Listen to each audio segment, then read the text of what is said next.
Yo les amis, c'est Kazin, j'espère que vous allez bien. Et aujourd'hui, on va parler d'une question. En fait, je vais répondre à une question qu'on m'a posée.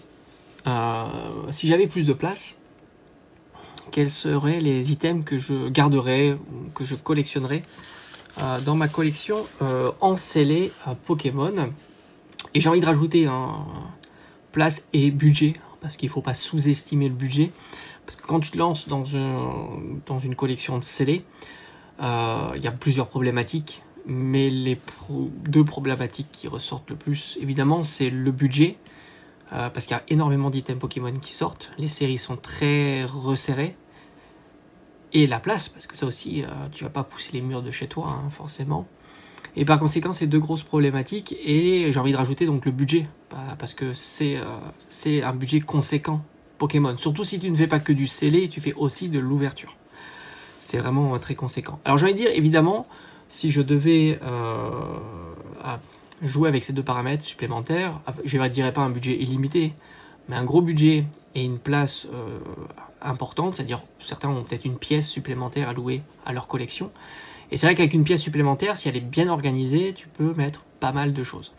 Mais le tout, c'est pas que ça soit entreposé, mais il faut que ça soit quand même bien rangé. Et c'est ça aussi cette problématique. Il faut que ça soit bien ordonné. Si c'est pour entasser, empiler, c'est aussi un petit peu, c'est un petit peu dérangeant, on va dire. Mais c'est vrai que si j'avais ces deux paramètres-là remplis, j'irais déjà sur... alors, je vais faire la vidéo en deux étapes. Parce que ça peut être intéressant, parce que beaucoup me posent aussi la question de savoir les items intéressants. Alors, je suppose que quand on me dit intéressant, c'est dans un but d'investissement. Alors là, je ne vais pas répondre dans un terme d'investissement, mais je vais te dire pour l'instant les items que je trouve qui se comportent le mieux dans les années à venir, ou qui ont un potentiel meilleur que certains items. Évidemment, les tendances peuvent changer. C'est pour ça qu'il faut se diversifier dans les items Pokémon que tu vas garder en scellé. Ça, c'est plutôt intéressant. Mais le background fait qu'on peut tracer quelques grandes lignes qui montrent que certains items, on va dire, sont plus robustes que d'autres par leur demande ou des choses comme ça. Alors sinon, si c'était moi ce que je garderais, en fait, à chaque série, je me ferai au moins une collection de scellés d'ETB. Parce que c'est vrai que tu le sais, maintenant les ETB, je vais les sortir de ma collection. Parce que c'est vrai qu'une ETB toute seule, ça passe. Mais tu t'aperçois que si tu regardes un bloc, tu peux avoir facilement 12 séries, peut-être même un peu plus. Certaines séries ont 2 ETB, c'est-à-dire que grosso modo, tu as une vingtaine d'ETB. Et ben, une vingtaine d'ETB, alors un bloc c'est quoi? C'est 3 ans je crois, 2 ans, non c'est 2 ans en plus un bloc, hein. 20, 21, ouais je crois que c'est 2 ans en plus, 2 ans ou 3 ans, enfin bref, peu importe.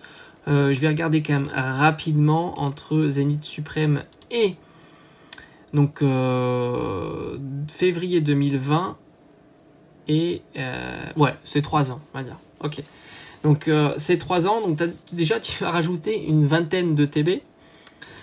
Donc ça c'est vraiment l'item vraiment que j'aime bien garder encellé, mais que je peux plus me permettre de les garder parce qu'ils prennent trop de place, et c'est pour ça que je vais compenser si tu veux petit à petit avec des bundles. Je trouve que c'est un item que je préfère même le bundle, parce qu'au final quand tu réfléchis dans le TB il y a plein de choses qui ne m'intéressent pas en soi, hein, dans le TB. C'est pour ça que je préférais les enlever. Mais c'est vrai que si j'avais de la place et le budget, un ETB de chaque, c'est assez joli. Sans compter que de temps en temps, tu en as 2, hein, par exemple, Évolution Céleste, tu en as 2. Donc ça te rajoute une vingtaine de TB.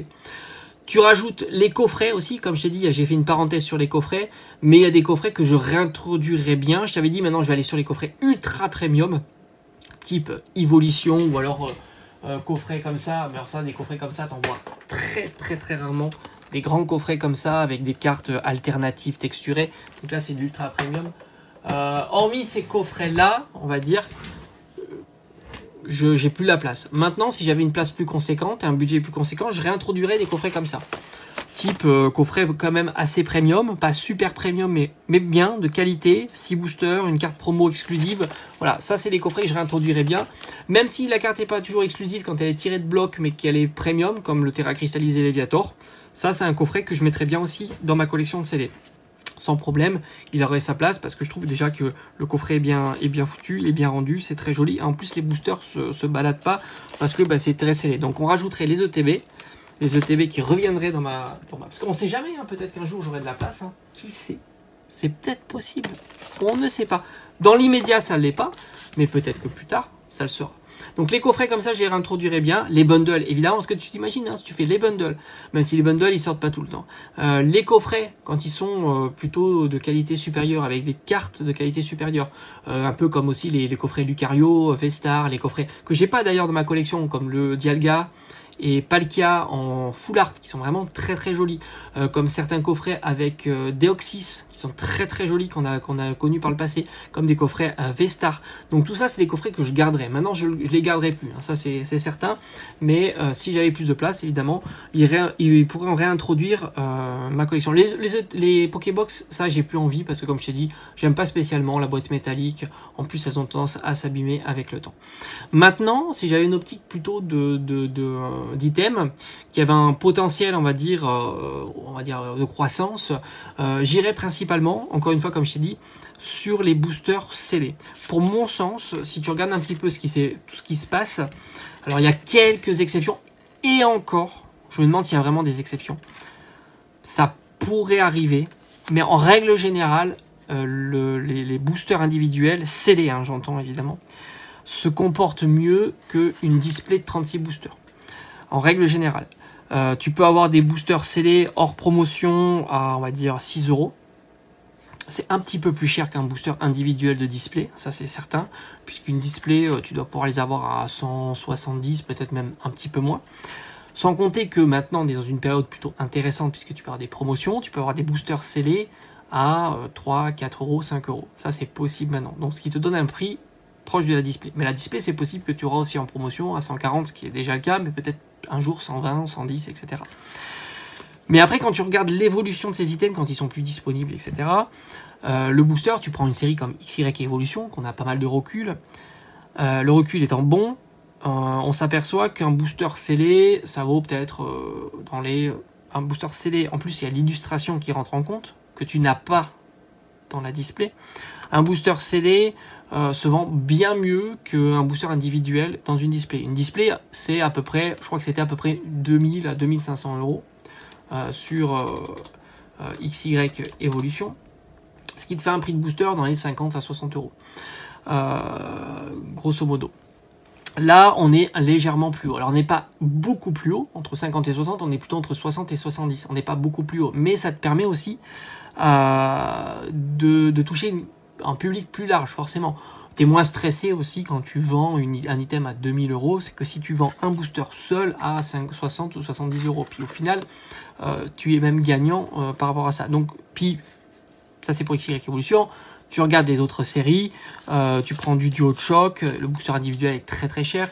Tu prends même du Evo Céleste, la display est à 400 €, le booster individuel est à une dizaine d'euros. Donc on est là aussi à peu près au même niveau. Donc c'est pour ça que je préfère en tous les cas engager la même somme d'argent plutôt sur un booster scellé. Je trouve ça plus intéressant. Sans compter que tu peux évidemment avoir les deux. Et si tu as une collection de scellés, je te conseillerais évidemment la display. Mais là, le budget, il est quand même plus conséquent et ta façon aussi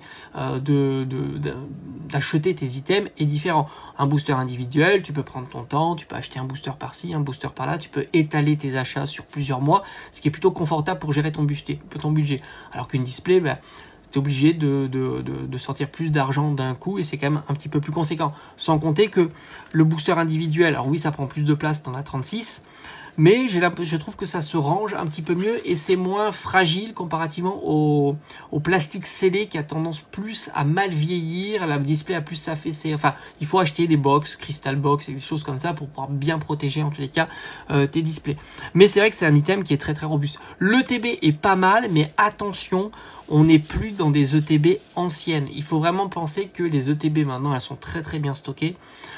Donc par conséquent, tu n'auras pas la même rareté de TB comme le TB voltage éclatant, c'est une TB très très premium et elle est, on va dire, il y a 8 boosters et elle est plus performante que les boosters scellés. Bien que, je n'ai pas été voir le prix d'un booster scellé, mais je ne serais pas surpris de voir un booster scellé à 15-20 €. Enfin, en tous les cas, l'ETB est plus cher que 15-20 € du booster, ça c'est vrai. Mais parce qu'elle est très très rare. Tout comme épée bouquet de base, tu t'aperçois que le booster scellé est moins cher que le TB. Mais on va dire qu'on n'est plus à la même période d'avant 2021, ce qui fait que cette tendance à dire que le TB a tendance à fortement performer, il est beaucoup moins là. Tu l'as vu hein, sur toutes les autres séries, bah, d'ailleurs même 151, même si 151 ne propose pas, tu l'auras compris, de booster scellé individuel. Donc c'est vrai que ça, pour moi là, vraiment la Rolls-Royce de l'item scellé, beaucoup pensent que c'est le TB ou la display. Pour moi, c'est vraiment le booster scellé individuel. Pour plein de raisons. Déjà, il parle à plein de monde. Il te permet de entre guillemets, faire de la collection scellée dans un potentiel investissement plus facilement, en budgétant plus facilement. Donc j'irai vraiment à 90% sur cet item-là que je trouve vraiment super intéressant. Comme tu l'as vu, 3,28 €. 3,28 € pour un DualShock, c'est quand même pas mal. Et je pense que le DualShock commence à être assez haut. Moi, je pense vraiment que c'est l'item qui se comportera le mieux dans les prochaines années. Mais évidemment, comme je t'ai dit dans le début de vidéo, je pense qu'il est important quand tu as une idée de type investissement, même si je pense que la période n'est pas très bonne à tout ça, hein, parce que bah, ce sont des phénomènes cycliques, hein, comme tu l'as vu, hein, le Pokémon et les TCG en général ne se comportent plus comme avant. Et on va dire, si tu veux un item qui soit robuste, qui a une belle progression dans le temps, j'irais plutôt à ça parce que voilà, il parle à tout le monde. Mais comme je t'ai dit, il faut se diversifier et par conséquent, bah, quand on se diversifie, on va sur d'autres items qui pourraient être plus tendance du jour au lendemain. Par exemple, les displays, pourquoi pas grâce au box break ou des choses comme ça où il y a moins de box break sur des boosters individuels, c'est moins ludique alors que là tu déballes une display de 36 boosters, c'est plutôt sympa. Et aussi les ETB parce que c'est un item que tu peux déballer, que tu as 8 ou 10 boosters à l'intérieur, etc. Donc il y a vraiment 3 items phares principalement dans le scellé, mais en tous les cas pour une collection en scellé sans objectif, en tous les cas moi j'irais si j'avais de la place sur quelques coffrets premium. Pour résumer, les items scellés en type booster, je me ferais bien même un petit présentoir avec des petits crochets pour permettre de mettre toutes les séries par exemple, ça pourrait être super joli. Enfin là il faut vraiment beaucoup de place, hein. Tu t'aperçois avec des petits spots lumineux ou des choses comme ça, tu te fais une pièce tranquille de scellé chez toi, les displays, les ETB et les boosters. Les tripacks aussi seront plutôt très sympas à garder en scellé, voilà. Mais ça si j'avais vraiment de la place, mais c'est pas mon cas, et si j'avais le budget aussi, ce qui n'est pas mon cas, donc je préfère composer comme ça, poser les questions, c'est pas plus mal, se dire est-ce que ce coffret là je garde, est-ce que ce coffret là je vais l'ouvrir, etc. Sans compter que si tu as un objectif, on va dire, de croissance sur tes items, le coffret scellé n'apporte pas grand chose, on l'a vu par expérience. Souvent le prix du scellé du coffret est très proche, voire identique à ce qu'il y a à l'intérieur, et par conséquent garder un coffret scellé en soi n'apporte pas grand chose. Aller plutôt sur des items qui apportent quelque chose, c'est soit les cartes qui constituent le coffret scellé, ça oui, ça peut apporter des choses, tu l'as vu sur des Pokébox par exemple, avec des cartes alternatives, mais aussi sur des coffrets avec les cartes alternatives, ce qui propulse le prix du coffret plus haut, mais en soi le coffret scellé n'apporte pas grand chose, hein, tout simplement, parce que bah, l'idée c'est vraiment les boosters qui composent la série, et la carte promo si elle est premium, voilà. Le reste, on va dire le scellé n'apporte pas spécialement de plus-value. On se dit à bientôt.